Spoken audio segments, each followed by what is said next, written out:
Hola a todos y a todas. En la clase de hoy nos corresponde hablar sobre un texto del cual tuvieron que leer en relación a los entornos favorables para promover la comunicación y el lenguaje de estudiantes con discapacidad intelectual y del desarrollo.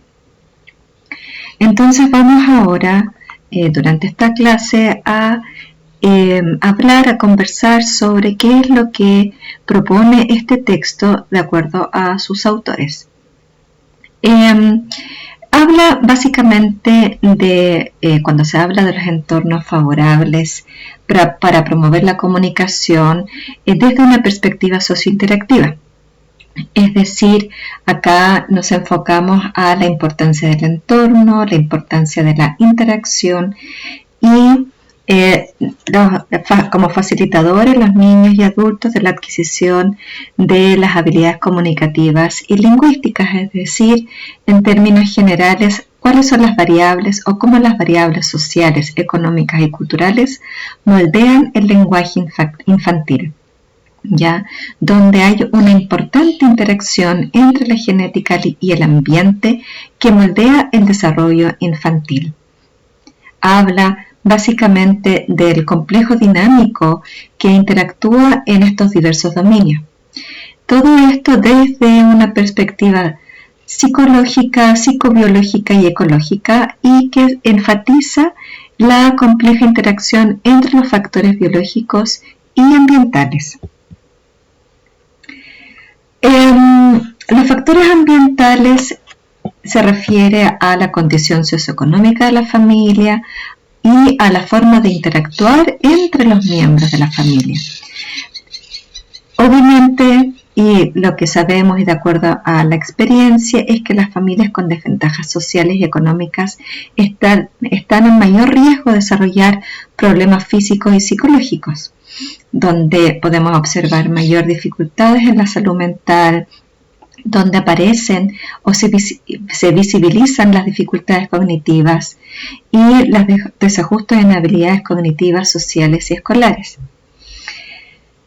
La perspectiva sociointeractiva y ecofuncional habla sobre las dificultades lingüísticas o en el área de la comunicación son fruto no solo del orgánico, sino que también de cómo las personas de su entorno interactúan y se comunican con ellos. Y ahí es donde aparece esta visión transaccional. ¿Qué es esta visión transaccional? Esta visión transaccional se basa en un modelo profundo que facilita la reestructuración y el cambio personal, que busca facilitar el análisis de las formas en que las personas interactúan entre sí, y es un estilo interaccional o interactivo donde los adultos influyen en el desarrollo de la comunicación. El adulto en el hogar, el adulto responsable de la crianza en el hogar, juega un rol importante en el desarrollo de la comunicación y el lenguaje. Y en el colegio, este adulto responsable es el docente, ya como adulto interlocutor, que se adapta al ritmo de aprendizaje y por lo tanto el estudiante lo visualiza como un referente comunicativo. Y acá es donde estos personajes que interactúan entre sí, no solamente con el estudiante, no solamente con el niño, la niña o la persona con discapacidad intelectual, sino que los adultos también responsables de la crianza o del modelaje o de la enseñanza interactúan también entre ellos. Entonces, ¿qué adultos son los responsables en este proceso? En la casa, el adulto responsable es la persona que cría, la que está a cargo de la crianza, ya sea el padre, la madre, el abuelo, muchas veces o el tío. Y en el colegio, los adultos responsables son los docentes, llámese el profesor de aula, el educador de párvulo, la educadora de párvulo, el educador diferencial. En relación al desarrollo lingüístico del estudiante con discapacidad intelectual y del desarrollo, desde la Asociación Americana de la Discapacidad Intelectual y del Desarrollo también tiene parte de una concepción socioecológica y multidimensional de la discapacidad. Se describe en función de del CI, del coeficiente intelectual, agregando a esto la función de la interacción más también la cantidad de apoyos que requiere. Es decir, no solamente le damos importancia al coeficiente intelectual, sino que a la función de interacción, y se da mayor importancia a la conducta adaptativa.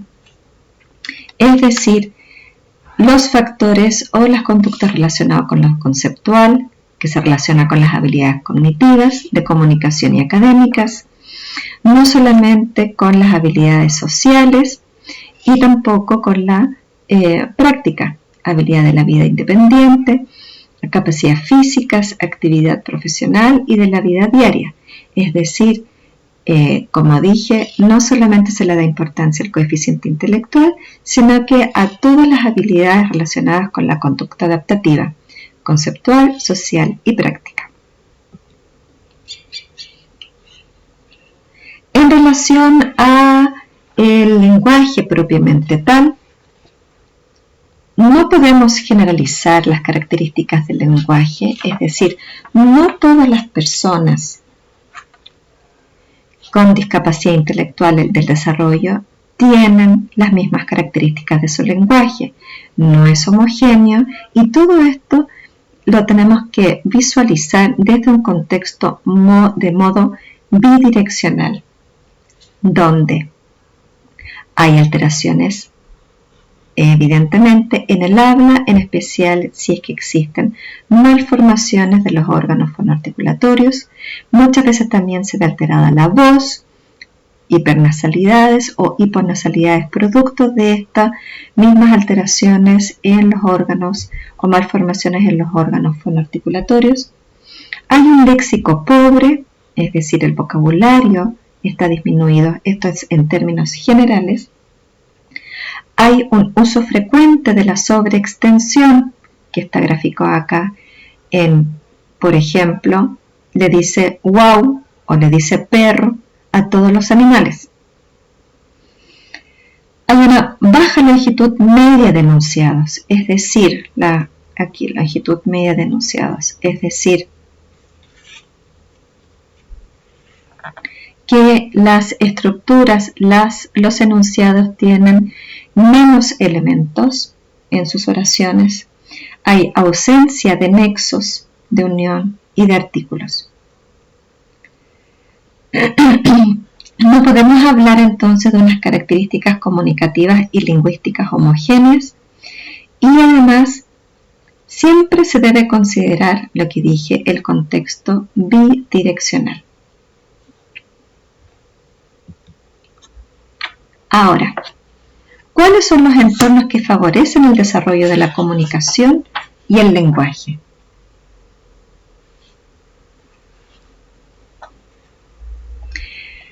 Justice, en el año 2004, describe que estos entornos que favorecen el desarrollo de la comunicación del lenguaje son aquellos donde los niños o las niñas están expuestos de manera consciente y recurrente a un input lingüístico de alta calidad. ¿Ya?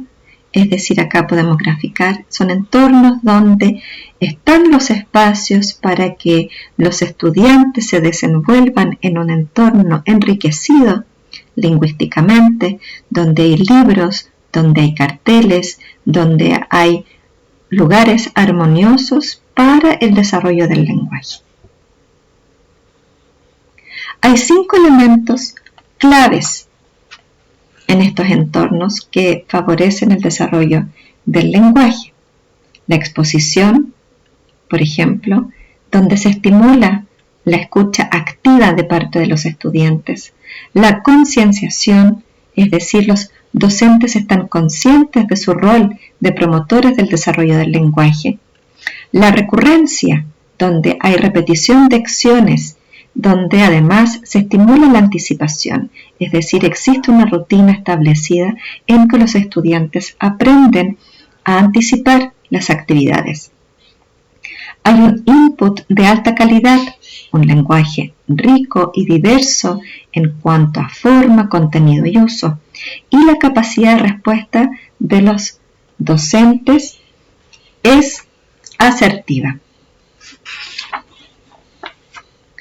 Son docentes con alto grado de respuesta que promueven que sus estudiantes con discapacidad intelectual o del desarrollo alcancen un mayor nivel de desarrollo cognitivo, comunicativo, lingüístico y socioafectivo. Por lo tanto, de acuerdo a ustedes, de acuerdo a lo que se ha hablado, de acuerdo a su reflexión, ¿cuál es el perfil que debe tener un docente?